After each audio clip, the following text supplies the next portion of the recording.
ሰማይ ማግባት መጋባት የለም። የክርስቶስ ፍቅር ጸጋና ሰላም ይብዛላችሁ ወገኖቻችን። ይህንን መልእክት የምትሰሙ ሼር፣ ኮፒ ሊንክ እያደረጋችሁ ለሁሉም ሰው አድርሱ። ዛሬ የምናየው ከምጽአት ከፍርድ በኋላ ከትንሣኤ በኋላ ያለው ህይወት ምን ይመስላል የሚለው ነው።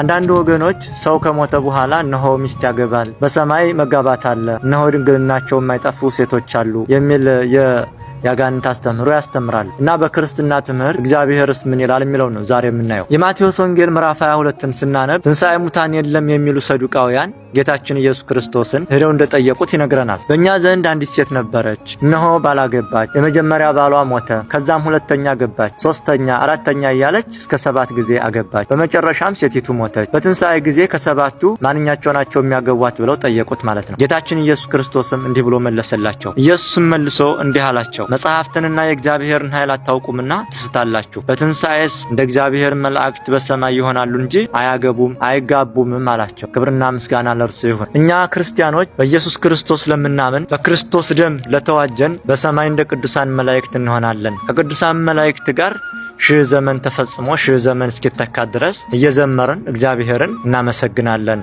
እንጂ በሰማይ ማግባት መጋባት የለም። ዲያብሎስ የሰው ልጆችን ደካማ ጎን ስለሚያውቅ የወንድ ልጅ ደካማ ጎኑ ሴት እንደሆነች ስለሚያውቅ እነሆ በገነት ድንግልናቸው የማይጠፋ ሴቶች አሉ እያለ ህዝቡን ተጫወተበት ማለት ነው።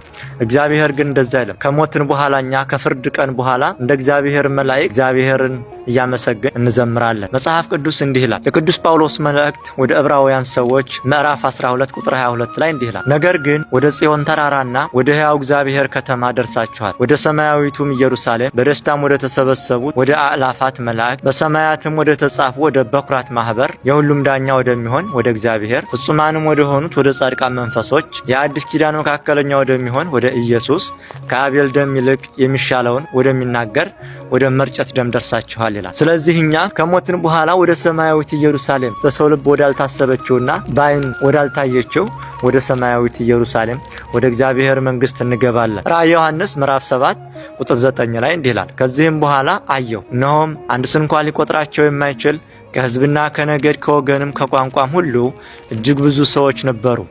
ነጭ ልብስም ለብሰው የዘንባባንም ዝንጣፊዎች በእጆቻቸው ይዘው በዙፋኑና በበጉ ፊት ቆሙ። በታላቅም ድምፅ እየጮሁ በዙፋኑ ላይ ለተቀመጠው ለአምላካችንና ለበጉ ማዳን ነው አሉ። መላእክቱም ሁሉ በዙፋኑና በሽማግሌዎቹ በአራቱም እንስሳዎች ዙሪያ ቆመው ነበር። በዙፋኑም ፊት በግንባራቸው ተደፉ፣ ለእግዚአብሔርም እየሰገዱ አሜን፣ በረከትና ክብር ጥበብም ምስጋናም ውዳሴም ኃይልም ብርታትም ከዘላለም እስከ ዘላለም ድረስ ለአምላካችን ይሁን አሜን አሉ ይለናል። እኛ ከሞትን በኋላ እግዚአብሔር አምላክ እንደሚያመሰግኑ እነሆ ምግባቸው ምስጋናና ዝማሬ ከሆኑ ከቅዱሳን መላእክት ጋር ነጫጭ የክብር ልብስ፣ እነሆ ነጭ የንጽህና ምሳሌ ነው።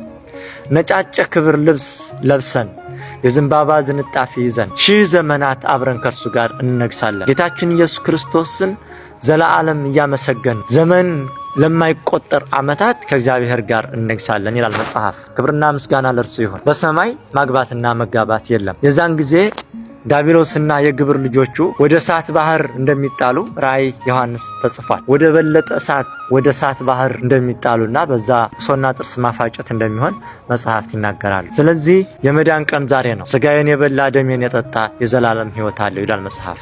ክርስቲያኖች እግዚአብሔር ይመስገን ልንል ይገባል። እግዚአብሔር አምላክ ከክርስትና የሸሹትንም ይመልስልን። ኢየሱስ ክርስቶስን የማያውቁትንም እንዲያውቁት እርሱ የሊዲያ ልቦናን የከፈተ አምላክ ይክፈትላቸው። በገነት ሴቶች አሉ እያሉ የሚታለሉ ሰዎች አሉ። ዛሬም እግዚአብሔር ልቦና ይስጣቸው።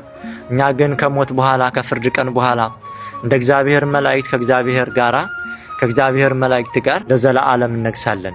ወደ እግዚአብሔር ከተማና ወደ ጽዮን ተራራ ደርሳችኋል አለ ጳውሎስ። እነሆ በዚያ መራብ፣ መጠማት፣ መድከም፣ ማዘን፣ ማልቀስ የለም። እንባቸውን እግዚአብሔር ከዓይኖቻቸው ያብሳል ይላል። ቅዱስ ሥጋው ክቡር ደሙን ተቀብለን መንግስቱን እንድንወርስ እግዚአብሔር በመንግስቱ በመጣ ጊዜ ያስበን ዘንድ ሁላችሁም በጸሎታችሁ አስቡን። እግዚአብሔር ይስጥልኝ።